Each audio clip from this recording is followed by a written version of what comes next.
The officer froze. The ground was moving. His canine partner, Rex, barked wildly at a freshly buried grave, claws tearing through wet soil. "Rex, heel!" Daniel shouted, but the dog refused.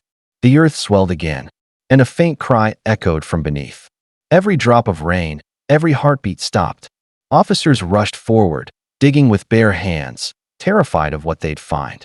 Then, through the dirt, a pale hand broke the surface. Rex whimpered softly, tail still, eyes locked on Daniel. What they uncovered next would shake the entire department and prove that a dog's instinct can hear what the living can't. The cemetery was quiet that afternoon, the kind of silence that carried its own weight. Officer Daniel Brooks walked slowly between the rows of gravestones, his canine partner, Rex, trotting beside him. The wind whispered through the trees, carrying faint echoes of distant church bells. It was supposed to be a routine patrol, nothing more, but Rex stopped. His ears perked, his nose twitching toward a freshly covered grave. Then, suddenly, he began barking. Deep, furious barks that shattered the stillness. Daniel frowned. "Easy, boy. What is it?" But Rex wouldn't stop. He lunged forward, pawing at the dirt, growling, desperate. Daniel stepped closer, confusion twisting into unease. The mound of soil. It was shifting, just slightly, like something beneath was moving. His pulse quickened. "No," he whispered, his mind refusing to believe it. Rex barked louder, digging faster, sending dirt flying. Daniel's radio crackled as his trembling voice called for backup. "Unit 12 requesting immediate assistance at Greenfield Cemetery. Possible disturbance of a grave." The grave moved again, this time more violently.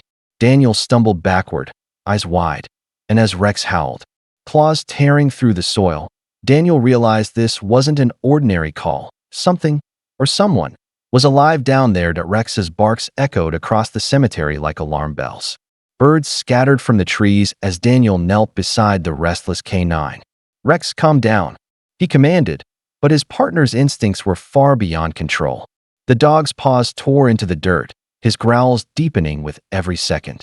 It wasn't aggression, it was urgency. Daniel grabbed his radio again, voice shaky.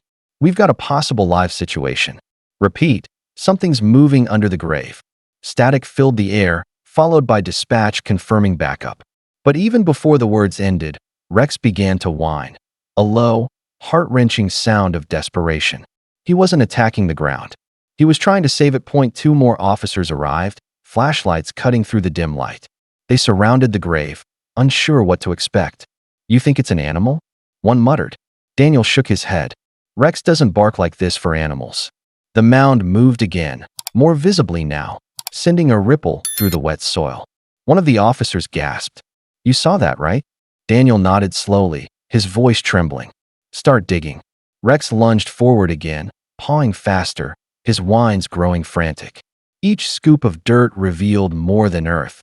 It revealed the truth behind his instincts. Something beneath was fighting to stay alive. Shovels hit the ground, dirt flying through the air as the officers dug furiously.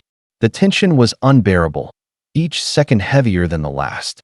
Rex barked nonstop, pacing around the mound, stopping only to sniff the air, his nose twitching faster. Daniel's heart pounded in rhythm with every shovel strike. "Careful," one officer yelled. "We're close to something." The ground gave a low, hollow thud. They froze.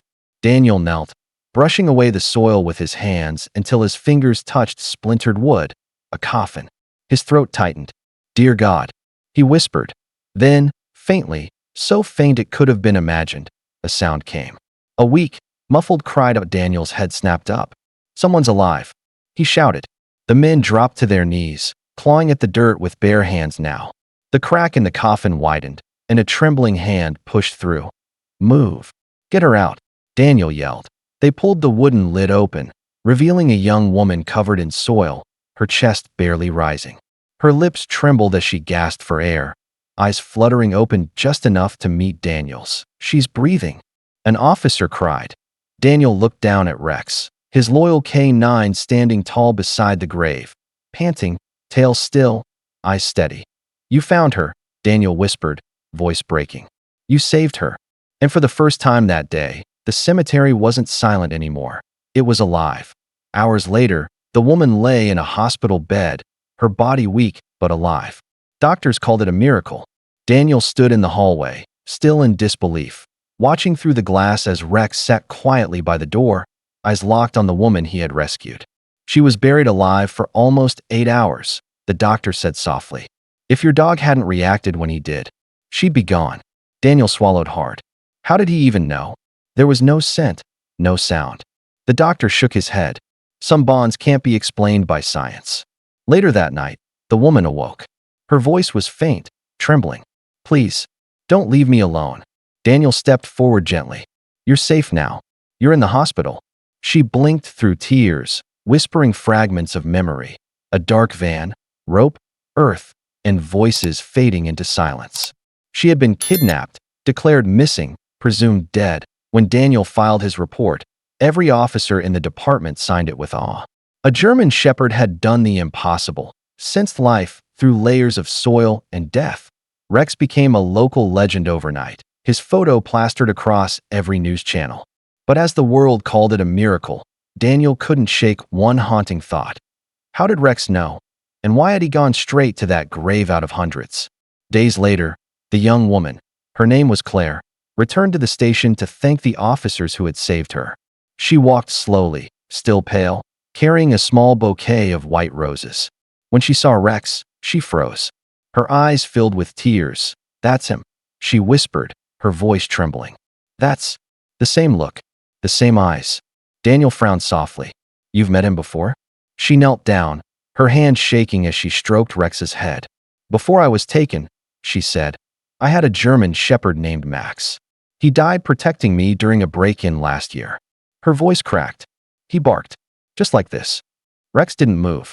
He simply pressed his head gently against her palm, closing his eyes, his tail wagging once, slowly, almost knowingly. Daniel exchanged a glance with another officer, his heart pounding. Rex had been adopted from a local K-9 shelter 6 months earlier, right around the same time Max had died. Could it be coincidence? Or something greater? Claire smiled through tears. Maybe he found his way back to me, she whispered. Daniel placed a hand on Rex's collar, his voice quiet. Maybe love doesn't always end. It just changes uniforms. And in that small station room, every soul believed they'd just witnessed something far bigger than fate. In the weeks that followed, the story spread far beyond their small town.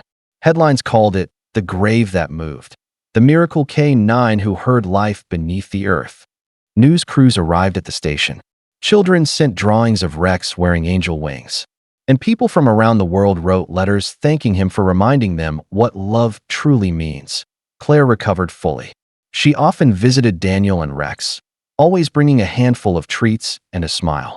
Each time, Rex would greet her the same way, tail wagging softly, eyes glowing with the same gentle warmth as if greeting someone he had always known. One afternoon, under the golden light of sunset, Claire stood beside Daniel at the edge of the cemetery. The grave had been filled and sealed again, the grass still fresh. Rex sat silently beside it, ears perked, tail still, staring at the ground as if standing guard one last time. Claire whispered, maybe he wasn't just saving me. Maybe he was saying goodbye. Daniel looked at Rex and nodded slowly. Maybe he never stopped protecting you. As the wind brushed through the trees, Rex lifted his head toward the sky, letting out one soft bark that echoed through the quiet fields. Gentle, peaceful. Final, the narrator's voice closes softly. Some bonds don't end with death. They simply wait to be found again. And with that, Rex laid down beside the grave, at peace.